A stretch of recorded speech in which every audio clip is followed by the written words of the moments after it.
And good afternoon. Welcome to the Chris Salcedo Show here on Newsmax. Through an unending series of gaffes, erratic and divisive behavior, and just plain weird antics, the American people have had it confirmed that Joe Biden and his party are the wrong people at the wrong time to be in charge in the United States. In truth, you would have to be as impaired as Joe Biden himself appears to be to miss the inescapable feeling that something is not normal and very wrong at the White House.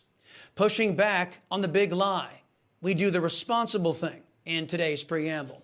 Yesterday, we told you how our people are being betrayed by the majority of the biased press. We confirmed that committed left-wingers who laughingly call themselves journalists are peddling narrative over news. And I, your liberty-loving Latino, refuse to participate in the ongoing big lies. Earlier in the week, Joe Biden lamented the intense division I believe his party has created here in the United States. Watch. We have to remember who in God's name we are. We've kind of forgotten it. We're the United States of America. I've never been more optimistic in my life about our prospects. There is simply nothing beyond our capacity to get done if we do it together. So God bless you all, and pray that we come to figure out how to come together better than we have so far, because a lot of people's lives and futures depend upon it.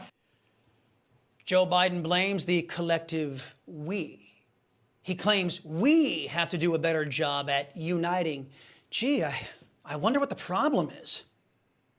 The Republican Party today is dominated, driven, and intimidated by Donald Trump and the MAGA Republicans. And that is a threat to this country. And here, in my view, is what is true. MAGA Republicans do not respect the Constitution. They do not believe in the rule of law. They do not recognize the will of the people. Wait. It's on the tip of my tongue. Why is it that we can't return to being the United States of America?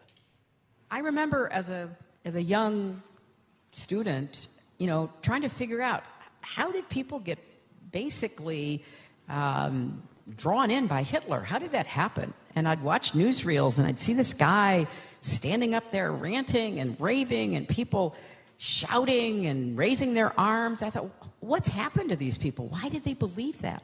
You saw the rally in Ohio the other night.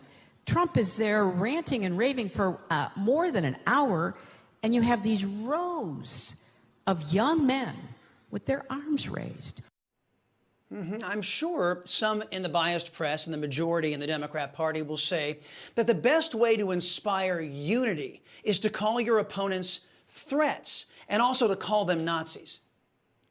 In truth, that's not what unifies a country. In fact, the divisions in the United States, that's what allows Democrats to have any chance at all in electoral politics. In this conservative's opinion, if our nation is to come together, we should unify around our mutual compact, the United States Constitution. That's hard to do when the hardcore left that is now in charge of the Democrat Party is working to subvert and supplant that Constitution and the rule of law. We can see evidence of this in the conduct of the Department of Justice, the FBI, and our lawless border. Back to Joe Biden. Yesterday, while touting a bipartisan food insecurity bill, Joe Biden was thanking lawmakers who participated in the bill's creation. That's when Joe Biden wondered if Congresswoman Jackie Walorski was present. And I want to thank all of you here for including bipartisan elected officials like Representative Governor, Senator Braun, Senator Booker, Representative Jackie. Are you here? Where's Jackie? I didn't think she was going to be here. Jackie Walorski, a member of Congress who had been a guest on this show, died nearly 2 months ago in a horrific car crash. In fact, Joe Biden issued a statement on her death and ordered that flags be flown at half-staff in the honor of the Congresswoman. At least, that's what we were led to believe, that Joe Biden, that he did these things. Unable to maintain their credibility in the face of another cringeworthy gaffe, the majority of the biased press was dragged kicking and screaming to ask the White House to explain why Joe Biden was wondering if a woman who had been dead for nearly 2 months was in attendance at an event. Here's what the unqualified press secretary had to say. The president appeared to look around the room for an audience member, a member of Congress who passed away last month. He seemed to indicate she might be in the room. What happened there? So the president was, as you all know, you guys were watching today's event, a very important event on food insecurity. The president was naming the congressional champions on this issue and was acknowledging her incredible work. He had already planned to welcome the Congresswoman's family to the White House on Friday. There will be a bill signing in her honor this coming Friday. So, of course, she was on his mind. She was of top of mind for the president. Oh, so according to Karine Jean-Pierre, Biden's new brain there, because Congresswoman Walorski was, quote, top of mind. That's why Joe Biden expected that she'd be in attendance at the briefing despite her death 2 months earlier. In a rare display of journalism, the press actually kept pressing for a real, truthful, or somewhat plausible explanation. I just wanted to return to this question of the Congresswoman, and I think we all totally get why she's top of mind. You've made that case pretty effectively. But I think the confusing part is why, if she and the family is top of mind, does the president think that she's living and in the room? I don't find that confusing. I mean, I think many people can speak to sometimes when you have someone top of mind, they're a top of mind, exactly that. Karine, I have John Lennon top of mind just about every day, but I'm not looking around for him anywhere.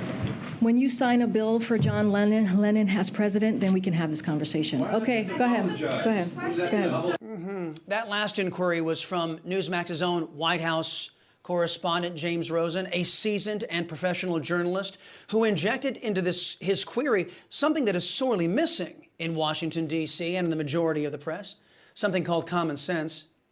Most of us have deceased people on our minds, but does that follow that we expect them to come walking through the door? After James Rosen used logic to reveal the insanity of Biden's new brain there, she said something else that is equally unintelligent and vapid. Quote, when you sign a bill for John Lennon as president, then we can have this conversation, end quote. First, the bill wasn't for Congresswoman Walorski. Secondly, the idea that the only way we can talk about Joe Biden's clear mental impairment is if reporters become president and then sign a law commemorating a dead person, that just doesn't make any sense. The press corps knew it. After Jean-Pierre dismissed several reporters' legitimate questions, the press room descended into chaos again, with reporters claiming that the American people see what Joe Biden is doing and that the people deserve answers. But absent sane reasoning or rational thought, the unqualified press secretary declared, we can't talk about a clear and present danger to American safety and security. If President Trump had been the one looking around the room for a dead person, this would be the part where Shep Smith, Neil Cavuto, Don Lime, Jake Tapper, and the rest of them looked into the camera and said, really?